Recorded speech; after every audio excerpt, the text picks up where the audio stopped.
एक गांव था जिसका नाम चुक बहार था। इस गांव में एक यतीम लड़की रहती थी जिसका नाम महक था। इसके माँ बाप बहुत साल पहले वफात पा चुके थे। अब वो अपनी दादी जरीना बीबी, सूतीली माँ रखसाना और सूतीली बहन साना के साथ रहती थी।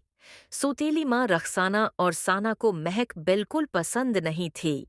इस घर में अगर कोई था जो महक को सच्चे दिल से चाहता था तो वो सिर्फ उसकी दादी जरीना बीबी थी। सुबह के ठीक 7 बज रहे थे। महक गहरी नींद में सो रही थी कि अचानक रखसाना गुस्से में उसके कमरे में आई और बगैर कुछ सोचे समझे जोर जोर से चलाने लगी। आओ कामचोर लड़की, अभी तक सो रही है। घर में इतना काम पड़ा है और तुझे नींद ही पूरी नहीं होती। साना उठेगी तो उसे गर्म गर्म मछली चावल चाहिए होंगे और तूने कुछ भी तैयारी नहीं की। माँ मुझे माफ़ कर दीजिए। कल रात बर्तन धोते धोते और किचन साफ करते करते बहुत देर हो गई थी। बहुत थक गई थी इसलिए आँख नहीं खुल सकी। आइंदा ऐसा नहीं होगा। रखसाना मुसलसल महक को डांट रही थी कि इतने में दादी जरीना वहां आ गईं।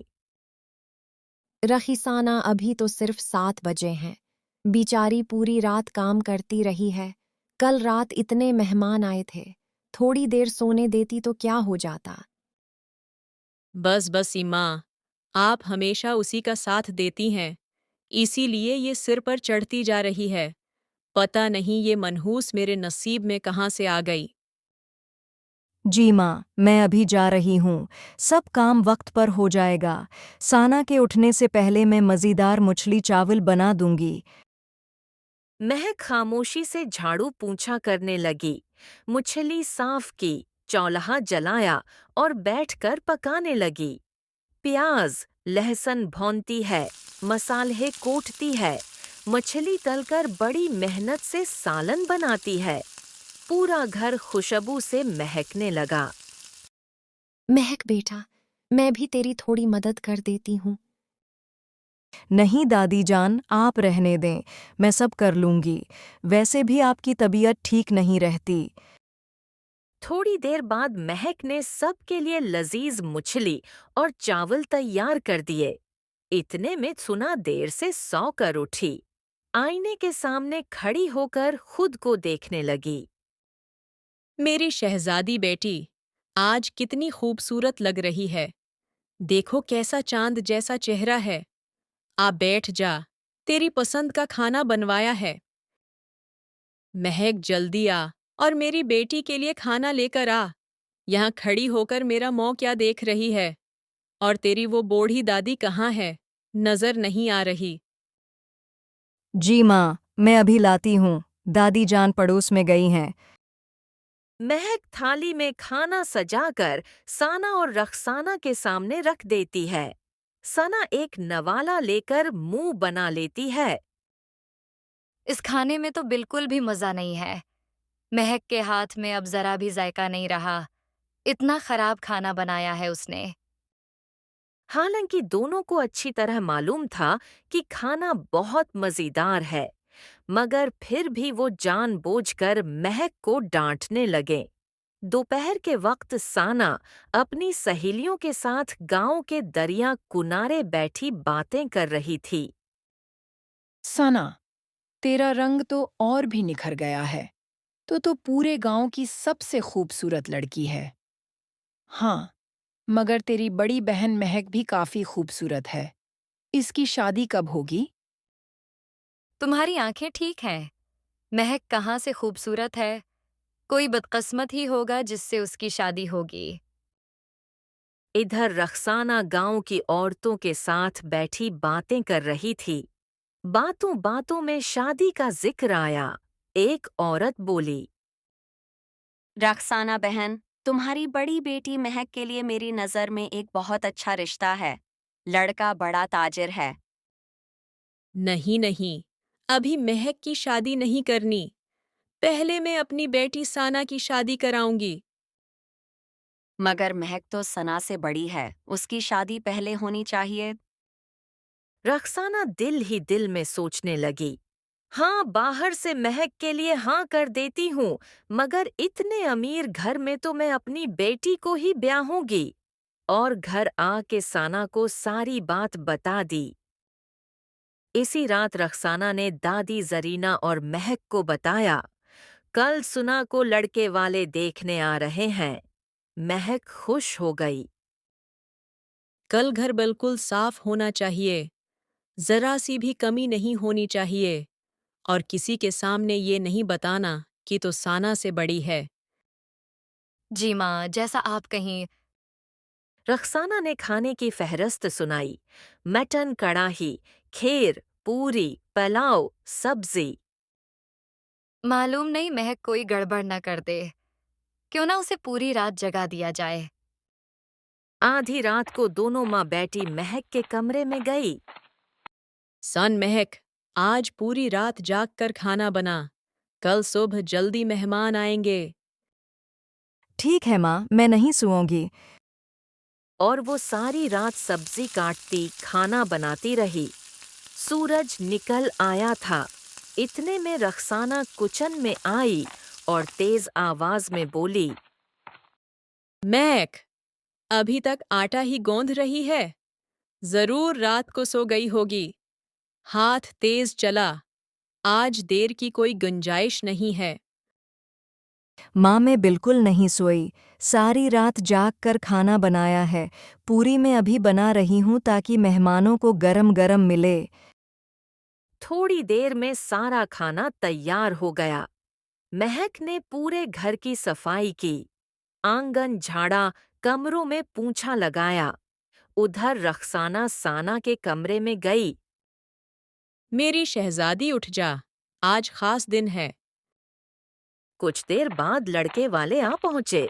रखसाना ने खुशी से इस्तकबाल किया। लड़के की माँ बोली, बेटा तुम बहुत खूबसूरत हो। क्या क्या आता है तुम्हें? मैं कॉलेज पास हूँ और सब खाना खुद बनाती हूँ। हमें सना बहुत पसंद है। रिश्ता पक्का समझें। कुछ देर बाद वो चले गए। घर में खुशियां थीं। जरीना बीबी दिल में सोचने लगे, अब महक के लिए भी अच्छा रिश्ता देखना होगा। वो पड़ोस गए और एक जानने वाली से कहा, मेरी पूती महक के लिए भी कोई अच्छा रिश्ता देखो। एक लड़का है, चावल की फैक्ट्री का मालिक है, कल ही भेज दूंगी।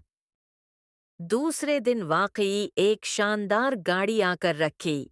एक लड़का और उसकी माँ उतरे। सना और रखसाना की आंखें खुली की खुली रह गई। जरीना बीबी ने महक को सामने बिलाया। जैसे ही लड़के की नजर महक पर पड़ी, वो एक नजर में पसंद आ गई। हमें आपकी पूती बहुत पसंद आई है, मगर हम 1 साल बाद शादी करेंगे।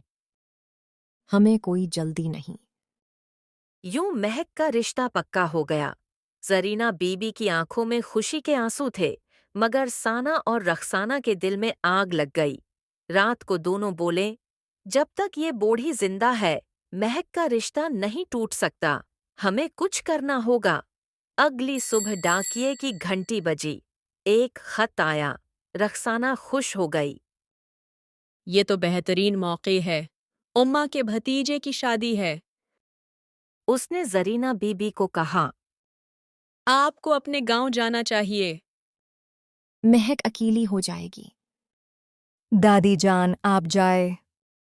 आखिर जरीना बीबी रवाना हो गईं और जैसे ही वो गईं, रखसाना और साना ने साजिश शुरू कर दी। जरीना बीबी के घर से जाते ही रखसाना और सना के चेहरों पर मुकारी भरी मुस्कुराहट आ गई। साना ने कहा, माँ, अब सही वक्त आ गया है। अब इस घर में कोई नहीं जो महक का साथ दे। मैं अपनी सहेलियों के साथ जाऊंगी और इस लड़के की माँ के दिल में जहर भर दूंगी। हाँ बेटी, मगर ऐसे कि हम पे कोई शक न हो। सना अपनी एक सहेली को साथ लेकर गांव के मोड़ पर पहुंची, जहां इत्तेफाक से इसी अमीर लड़के की मां मिल गई। सना ने रोते हुए कहा, आंटी, एक बात दिल पर पत्थर रखकर कह रही हूँ। महक जैसी लगती है वैसी है नहीं। वो न घर संभाल सकती है न खाना। गांव के लड़कों से हिंसती बोलती है। लोग बातें करते हैं। क्या वाकई? हमें तो वो बहुत सादा लगी थी। मैं बहन हूँ, इसलिए सच बता रही हूँ। वो औरत गुस्से में सीधी महक के घर पहुंच गई। आओ लड़की, तुम लोगों ने हमें धोखा दिया है। तेरी दादी कहाँ है? दादी घर पर नहीं है। तुम बदतमीज, काहल और बदनाम हो। हमारे घर की बहू ऐसी नहीं हो सकती। ये रिश्ता खत्म। ये सब झूठ है, मेरा यकीन करें। मगर वो औरत चली गई। रखसाना तमाशा देखती रही और बोली, अब मेरी मर्जी चलेगी। इसी हफ्ते तेरी शादी करवा दूंगी। कुछ दिनों में महक की शादी एक गरीब मजदूर से कर दी गई। महक ने सबको अपनी किस्मत समझकर कबूल कर लिया। इधर सना अमीर घर की बहू बन गई और गुरूर में डूब गई। महक का शौहर इसका एहतराम करता था। वक्त गुजरा, मगर रखसाना अकेली हो गई, बीमार रहने लगी। सना ने फोन पर साफ इनकार कर दिया, मैं नहीं आ सकती। फिर उसने महक को फोन किया। महक ने फौरन कहा, मैं आ रही हूँ माँ। महक रखसाना को अपने घर ले आई, खिदमत की, दवा दी, प्यार दिया। रखसाना ठीक हो गई। रखसाना रोकर बोली, मुझे माफ कर दे बेटी। आज समझ आई कि असल रिश्ता दिल का होता है। सब भूल जाएं, अब हम खुश रहेंगे। कुछ दिन गुजर गए। एक दिन साना हाथ में बैग लिए अपनी माँ के घर पहुंची। बैग में नए कपड़े, मिठाइयाँ और महंगे तोहफे थे। वो सोच रही थी कि ये सब दिखाकर माँ को खुश करेगी, मगर जैसे ही वो आंगन में पहुंची, वहां मखमल सुनाटा था। न माँ नजर आई, न कोई हलचल। माँ कहाँ हो? इसका दिल घबरा गया। वो पड़ोस की औरत के पास गई। चची, मेरी माँ कहाँ है? तेरी माँ बहुत बीमार थी, कई दिन अकेली रही। अब वो महक के घर है, वही उसकी खिदमत कर रही है। ये सुनकर साना के कदमों तले जमीन निकल गई। उसे अपनी माँ की वो बातें याद आईं जब उसने मदद मांगी थी और उसने साफ इनकार कर दिया था। सना महक के घर गई और रखसाना और महक से माफी मांगी। पहले तो रखसाना ने गुस्सा किया, लेकिन फिर माफ कर दिया। खून के रिश्ते नहीं, किरदार और दिल के रिश्ते असल होते हैं। जो सब्र, मोहब्बत और खिदमत करे, वही आखिर में जीतता है।